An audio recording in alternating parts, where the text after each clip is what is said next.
Welcome to another edition of the Postgame Wrap, brought to you by Red Raider Outfitter, the fans' favorite since 1975. I'm Jared Johnson, and man, Texas Tech picked up a huge win over the Kansas Jayhawks. The final score was 43-28, and hey, Texas Tech had a lead early. They built actually a big lead, got closer at the end of the first half, but Texas Tech picked up a huge field goal from Trey Wolf, 51 yards, and then hey. They won the fourth quarter. They won the game, and it's big. I know it's Kansas, and a lot of people out there. I mean, if you haven't watched this season, Kansas is much better this year. They're already bowl eligible. They've won 6 games. They're now 6-4 on the season. But the Red Raiders, man, they climbed back to 500. They're 5-5 on the season. They have 2 games remaining. They need 1 more to get bowl eligible. So it was a big victory for a number of reasons. First off, just Tech had lost 4 out of 5.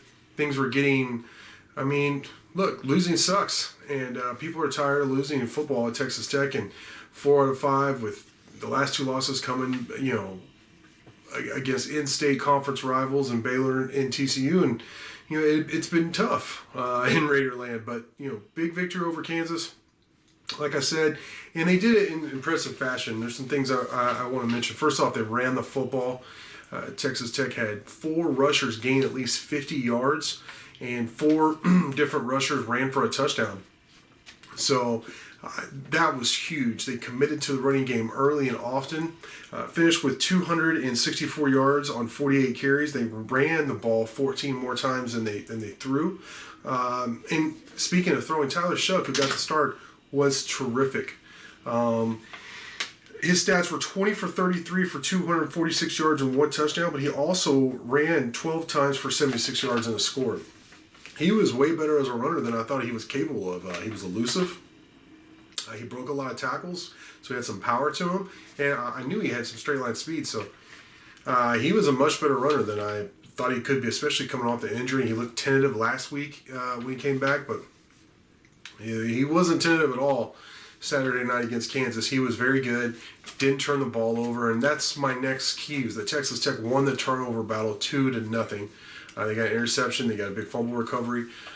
So that was a big thing. Texas Tech had to do that. That's something they haven't done a lot, but when they have, they've won the game. They've won their, the big games. Big game over Texas, they won the turnover battle. The big one over West Virginia, they won the turnover battle. And then again against Kansas tonight.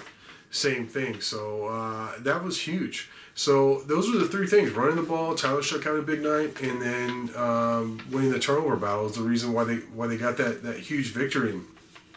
There's some other things to mention, of course. Tyree Wilson got hurt, and I'm not sure how exactly he got hurt, but I believe it's a foot injury. Coach McGuire said either the X-rays are inconclusive or he's not sure exactly what happened at that point. I'm sure he probably knows by the time I'm taping this, but he said to expect Tyree to not play next week against Iowa State in Ames. So that's something to monitor. Because he's clearly your best player on the whole roster.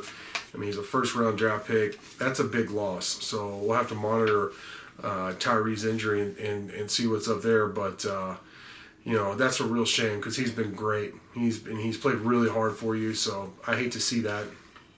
Hopefully, we see him later in the season, but it looks like we're not going to see him for Texas Tech next week against Iowa State. So we'll have something more on Monday, and hopefully something more definitive. But then that's going to be a running topic, I'm sure, the rest of the year is Tyree's status. So some other guys played well on defense. Christian Merriweather led you with tackles with 9. He also had half a tackle for loss. Josiah Pierre, this is 2 weeks in a row he's had multiple sacks. He had at least 2 against TCU. I can't remember, but I know it was at least 2. And he had 2 again tonight, including the big strip fumble. And that was after Tyree went out. So it wasn't like he was just benefiting from Tyree getting so much attention. He forced that fumble on being Kansas's quarterback and was recovered by Jalen Hutchings, and that pretty much sealed the game for you in the fourth quarter. So Josiah Pierre has played really well. Dadrian Taylor-Demerson, he did drop an interception he should have had, but he had a couple tackles for loss and seemed like he was all over the field. He played really well. Malik Dunlap at corner played well, and Rayshawn Williams played good as well. So A bunch of guys, Kosai Elbridge made some big plays, but Tech's run defense was not terrific. Did enough to win. They got those turnovers too, but Kansas did generate 534 yards of total offense, so that's something. But look, only 28 points. The big turnovers. Kansas missed a couple of kicks.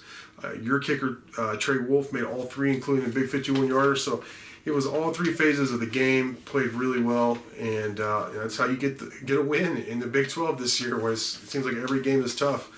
But look, big picture, 5-5 overall, one game away from bowl eligibility. I said since McGuire was hired, you need to get bowl eligible your first year. That's basically. I know they had higher goals than that, and they should, but the big thing is to get bowl eligible, get those practices, help in recruiting, have the fan base engaged with your program for another month. I think it's a big deal. So you have two opportunities to do that, starting with Iowa State next week in Ames, and you have Oklahoma, who both those teams have struggled this year. Oklahoma at home to end the season, so two really good opportunities. And hey, maybe you'll get to 7-5. Maybe you close out on a win streak going to the bowl game. That would be pretty exciting. So, we'll have tons of content for you throughout the week. Starting tomorrow with Day After Podcast. We'll have recruit reactions. We had one visiting recruit on the radio show, Christian Castro, did a really good job on the Rockin' pregame earlier before the game. So that was fun, but we'll have some visitor reactions on Sunday.